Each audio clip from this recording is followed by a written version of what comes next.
এনসিপির মতো নেতারাও চাঁদা তুলে, বিএনপির মতো দলও চাঁদা তুলে, শিবিরের লোকজন আপনার ওই যে প্রকাশ্যে নারীকে লাথি মারে, তারপরে হচ্ছে সেখানে ওই হয়, তাহলে আমাদের ভরসাটা কোথায়? কোন দিকে তাকাবে মানুষ? আর মানুষের কথা কে চিন্তা করছে? কত মানুষকে নিয়ে রাজনীতি করবেন? তাহলে এখানে জনগণের সংস্কার, শিক্ষার সংস্কার নাই, খাদ্যের সংস্কার নাই, চিকিৎসার সংস্কার নাই, মানুষের অধিকার। একটা ইনস্টিটিউশনকে আপনি ফাঁকা করার কথা।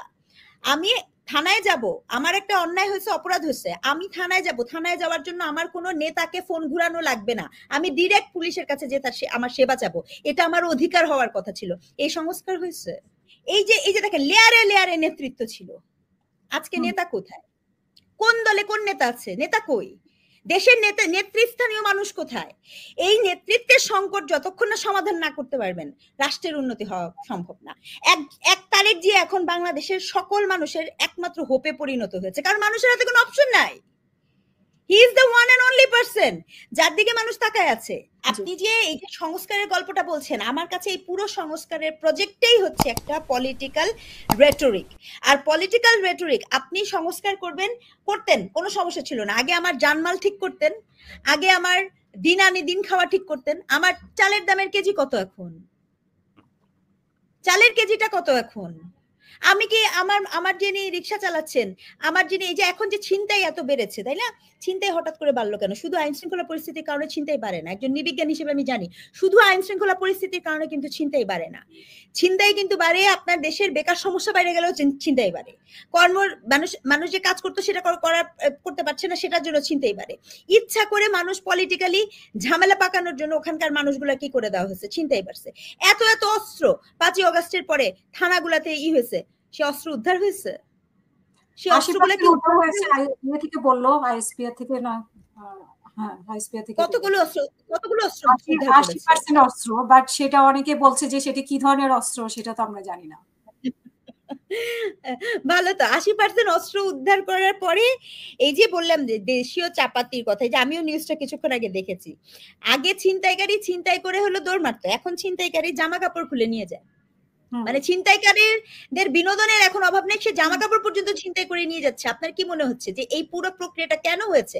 তার কারণ হচ্ছে এখানে নানা সুবিধাভোগী শ্রেণী এই পুরা প্রকল্পের সাথে যুক্ত হয়েছে। সেখানে আপনার এমন কোন যে সদ্য এনসিপির মতো নেতারাও চাঁদা তুলে, বিএনপির মতো দলও চাঁদা তুলে, শিবিরের লোকজন আপনার ওই যে প্রকাশ্যে নারীকে লাথি মারে, তারপরে হচ্ছে সেখানে ওই হয়, তাহলে আমাদের ভরসাটা কোথায়? কোন দিকে তাকাবে মানুষ? আর মানুষের কথা কে চিন্তা করছে? মানুষের কথা কে চিন্তা করছে? আমি যে প্রশ্নটা দিয়ে শুরু করেছিলাম, আপনি জানেন এই যে প্রবাসীদের নিয়ে যে আলাপটা আপনি শুরু করলেন, আমাকে প্রশ্নটা করেন নাই। একটা কথা বলি, প্রবাসীদের নিয়ে আপনার আলাপটার মূল আলাপ হয়েছে যে প্রবাসীরা কি ভোটার হবে কি ভোটার হবে না। প্রবাসীদের জীবনে আর কোনো সুযোগ সুবিধার দরকার নেই? খালি ভোটার হবে কি ভোটার হবে না সেটাই প্রবাসী জীবনের একমাত্র সংকট নাকি? কোন প্রবাসীরা যে এই কথাটা বলেছে? আমি তো বিদেশে ছিলাম, আমি যেখানে যে দেশে ছিলাম সেখানে তো বাংলাদেশের কোনো নাই, এম্বাসিও নাই। আমি নিউজিল্যান্ড থেকে পিএইচডি করেছি। কখনো করতে গেলে আমাদের ক্যানবেরা থেকেই করতে হতো। তো কোনোদিন কোনো প্রবাসীর কথা কি এখানে শোনা হয়েছে? প্রবাসীর জীবনে কোনোদিন আপনি বাইরে যান, যে দেখেন কত প্রবাসী কত বিপদে পড়ে, সে কি বাংলাদেশ এম্বাসি থেকে একটা সুযোগ সুবিধা কিছু পায়? এগুলো নিয়ে কোনো আলাপ শুনছেন? না, এগুলো নিয়ে আলাপ নাই। আলাপ কি? প্রবাসী ভোট হবে কি ভোট হবে না। আর কত মানুষকে নিয়ে রাজনীতি করবেন? তাহলে এখানে জনগণের সংস্কার, শিক্ষার সংস্কার নাই, খাদ্যের সংস্কার নাই, চিকিৎসার সংস্কার নাই, মানুষের অধিকার। একটা ইনস্টিটিউশনকে আপনি ফাঁকা করার কথা। আমি থানায় যাব, আমার একটা অন্যায় হয়েছে, অপরাধ হয়েছে, আমি থানায় যাব, থানায় যাওয়ার জন্য আমার কোনো নেতাকে ফোন ঘুরানো লাগবে না, আমি ডিরেক্ট পুলিশের কাছে যে তার আমার সেবা চাবো, এটা আমার অধিকার হওয়ার কথা ছিল। এই সংস্কার হয়েছে না? হয় নাই তো।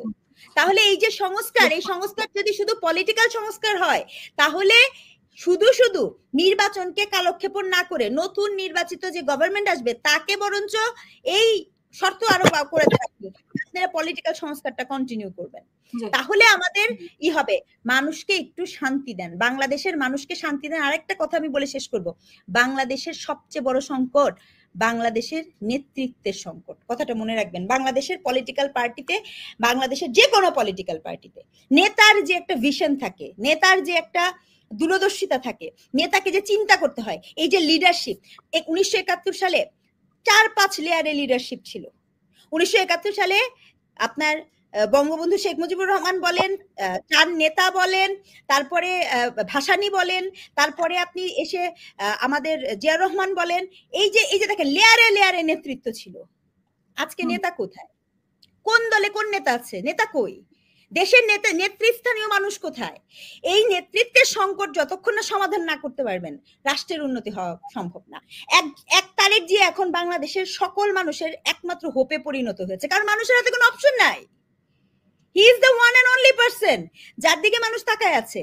কিন্তু এটা কোনো হতে পারে না। একটা রাষ্ট্র গঠন করলে আপনাকে মাল্টি লেয়ার্স অফ লিডার্স তৈরি করতে হবে। That's very important.